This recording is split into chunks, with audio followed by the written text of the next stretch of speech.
Bonjour à toutes et à tous, je me présente, je m'appelle Atef Aouda, j'ai 33 ans. Je suis originaire de la ville de Zarzis, au sud-est de la Tunisie. Je suis arrivé en France à l'âge de 22 ans pour faire des études dans le domaine du génie. Aujourd'hui, j'occupe le poste de responsable d'agence dans la société Satellec appartenant au groupe Faya, premier groupe indépendant français spécialisé dans les travaux publics.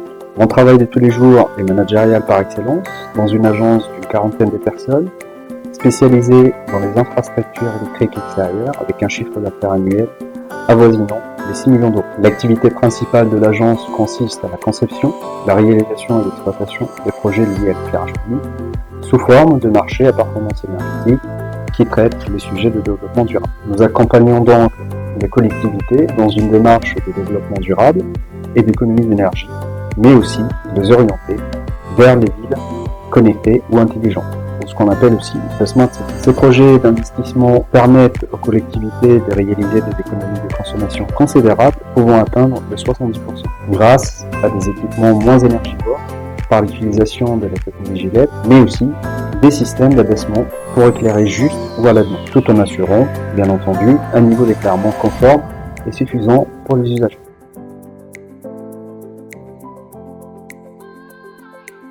D'abord, je tiens à noter que la fierté d'appartenance à ces pays que la Tunisie ne cesse d'accroître depuis 10 ans. On le voit dans l'application de la jeunesse, dans la vie associative, une vie associative qui est nouvelle pour nous et qui ne rentrait pas dans notre culture avant. Je cite l'association Agiz, qui fait un travail remarquable à l'échelle locale, mais aussi nationale, voire même internationale. C'est donc, pour moi, bon signe. La situation de la Tunisie est à l'image de son ARP.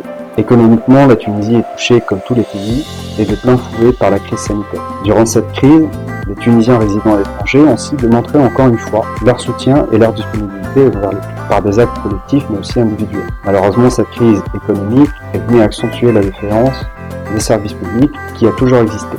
Une défaillance accompagnée par une mauvaise maîtrise des budgets de fonctionnement liée souvent à des services vitaux. Cette mauvaise gestion mène la plupart du temps à des dégâts, voire des catastrophes irréversibles. Je ne suis pas spécialiste économique, je sais que nous ne pouvons pas faire machine arrière aujourd'hui, mais la prévision et la prévention restent obligatoires.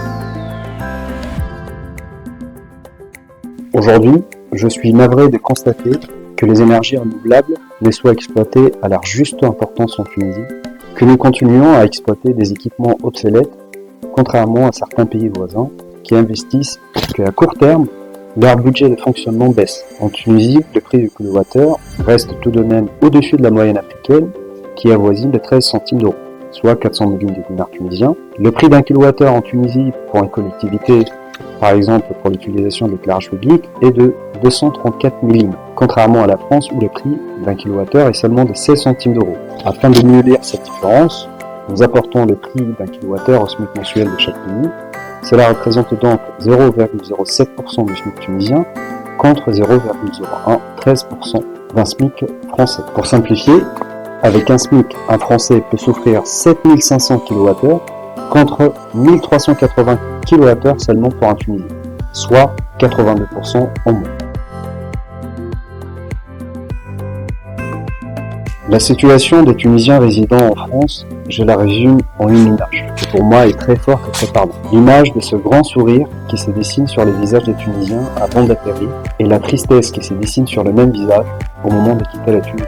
Entre ces deux moments, il se passe beaucoup de choses que les Tunisiens résidant à l'étranger aimeraient oublier. Malgré cela, les Tunisiens résidant à l'étranger ont beaucoup apporté et apporteront encore à la Tunisie, à échelle économique, sociale et scientifique. Et ça, malgré l'existence d'obstacles décourageant les acteurs d'intervenir dans de bonnes conditions. Je précise quand même que la bureaucratie doit exister, mais seulement dans sa forme de rigueur. Cependant, elle doit éliminer toute procédure inutile et chronophage qui mène à freiner les gens et faire le premier pas vers une action en Tunisie. Enfin, un message d'espoir que j'adresse aux jeunes là où ils soient. Votre projet, si vous pouvez le rêver, vous pouvez le faire. Travail, persévérance et confiance en soi sont les 3 ingrédients pour réussir. Pensez à l'apprentissage au sens large et dites que toute expérience peut vous être utile dans la vie.